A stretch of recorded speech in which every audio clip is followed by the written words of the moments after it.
د بلوچستان په سرحدي ضلع چمن کې تېره ورځ د پولیس او د لیویز یو مشترکه ګرینډ اپریشن وسو چې په هغه کې د منشیات 3 اډې مسمار شوې، 6 د منشیات پروشان خلاف چې دی هغه مقدمې درج شوې، جبکې په دې کاروای کې 15 د منشیات عادي افراد چې دی هغه نیول شوي دي. په دې کې 50 د منشیات عادي افراد چې دی هغه افغانیان ول. دا وخت زه د باب دوستي پر مقام موجود یم چیرې چې زما سره اس پی شاهد جمیل خان کاکړ موجود دی چې د وسله سره مخکې دغه 50 افغان د منشیات عادي افراد چې ول هغه افغان حکام ته په حواله ورکړل. د زه سره به مزید خبرې کوو. شاهد صاحب ډېره مننه تا موږ ته وخت راکړي. څه ویل غواړئ دغه 50 کسان تاسو د منشیات عادي افراد افغان حکام ته ورکړل؟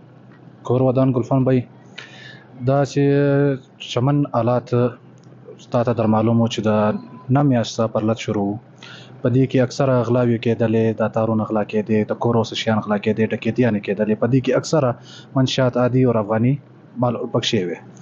نو په دې باندې موږ لیویز او پولیس مشترکه کاروایی چې د ډي سي صاحب په سربراهي کې مشروع کله په دې کې موږ درې د منشیات اډې تباه کړي دي چې په هغه کې کسان موجوده وي چې دغه منشیات به خرڅولې، او د هغه علاوه موږ په دې کې 15 کسان نیولي دي چې هغه منشیات عادي دي، او زیاتره هغه کې تقریبا 15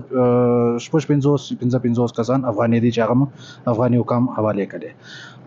څنګه چې تاسو در معلومه ده چې په افغانستان کې د طالبان حکومت راغلی دی، نو اخوا چې کوم منشیات عادي افراد وي دا او دا کوم پکر والا دي دا ګرځي دی خواته مایګریټس وي، نو د دوی اکثره اوقات دی دغه دی چې په شا اړه کې دوی غلاوي زیاتره هغه کوي. نو په دې باندې زموږ موقف دغه دی چې ان شاء الله د دې کاروایی به جاری چې تر هغه ساعته پورې چې منشیات اډې او دا ګرځي شیان موږ د چمن څخه ختم کړي نه. ډېره مننه. دا و شاهد جمیل خان کاکړ صاحب چې د پښتنو خیبر پښتونخوا ته په خپل انټرویو کې دا زیاته کړله چې د منشیات اډو او د منشیات عادي افراد خلاف در هغه وخت کاروي شروع وي چې در څو پورې چې دا ناصر د دې ضلع څخه دوی ختم کړی نه وي. باب دوستي له چې چیرې دا د منشیات عادي خلک راوستل، نو دلته مختلف چې کوم پروسس دی اف سي چې چمن سکاوټ برګیډ دی دغه کسانو د دې فنګر پرنټ او د دې ډیټا واخیستل، دغه بعد چې د باقاعده طور افغان حکام ته په حواله ورکول شول.